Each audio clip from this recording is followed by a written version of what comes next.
வணக்கம். இன்னைக்கு புதன்கிழமை என்ன ஸ்பெஷல்னு பார்க்கலாம். எங்கள் ஊர் ராமநாதபுரம் கழனி குழம்பு எப்படி வைக்கணும்னு பார்க்கலாம் வாங்க. வெங்காயம், தக்காளி, காஞ்ச மிளகாய், பச்சை மிளகாய், பூண்டு, சக்கரவள்ளி கிழங்கு, முருங்கைக்காய் எடுத்து வச்சுருக்கேன். இது வந்து புளி கழனி தண்ணி வைக்கிறதுக்கு புளி ஊற வச்சுருக்கேன். சீலா கருவாடு எப்படி செய்யலாம்னு பார்க்கலாம். அடுப்பு பற்ற வச்சாச்சு. சட்டி காமிச்சு எண்ணெய் ஊற்றணும். கடுகு கொஞ்சம், வெந்தயம் கொஞ்சம் போட்டுக்கலாம். இது பொரிஞ்ச உடனே வெங்காயம் போடணும். வெங்காயம் போட்டாச்சு. நல்லா வதங்கணும். வெங்காயம் நல்லா வதங்கின பிறகு போட்டுக்கலாம். நல்லா வதக்கி விட்டணும். பூண்டு, பச்சை மிளகாய் போட்டுக்கலாம்.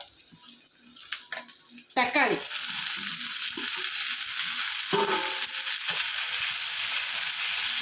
நல்லா வதக்கி விடணும்.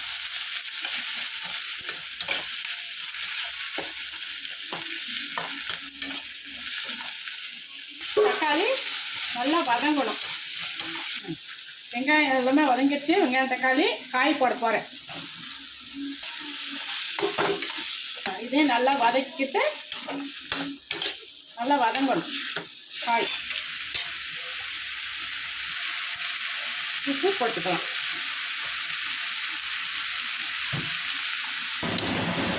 அரிசி கலந்த தண்ணியில் புளி ஊற வச்சு கரைக்கிறேன். இதையும் இதில் ஊற்றிக்கலாம்.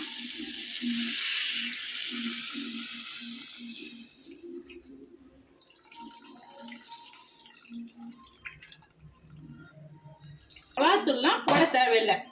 காஞ்ச மிளகாய், பச்சை மிளகாய், வெங்காயம், தக்காளி, அவ்வளோதான். நல்லா கொதிச்ச உடனே கருவாடு போடணும். சூப்பராக இருக்கும். நல்லா கொதிச்சிருச்சு. இப்போ கருவாடு போடலாம்.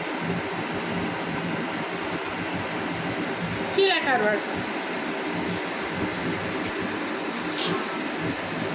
மூடி வச்சுக்கலாம். குழம்பு ரெடி ஆயிடுச்சு. எல்லாமே காயெல்லாம் வெந்துருச்சு. இதான் எங்கள் ஊர் ஸ்பெஷல் குழம்பு. குழம்பு ரெடி ஆயிடுச்சு. எங்கள் ஊர் ஸ்பெஷல் குழம்பு. உங்கள் வீட்லேயும் செஞ்சு பார்த்துட்டு எப்படி இருக்குன்னு சொல்லுங்கள். நாளைக்கு பார்க்கலாம்.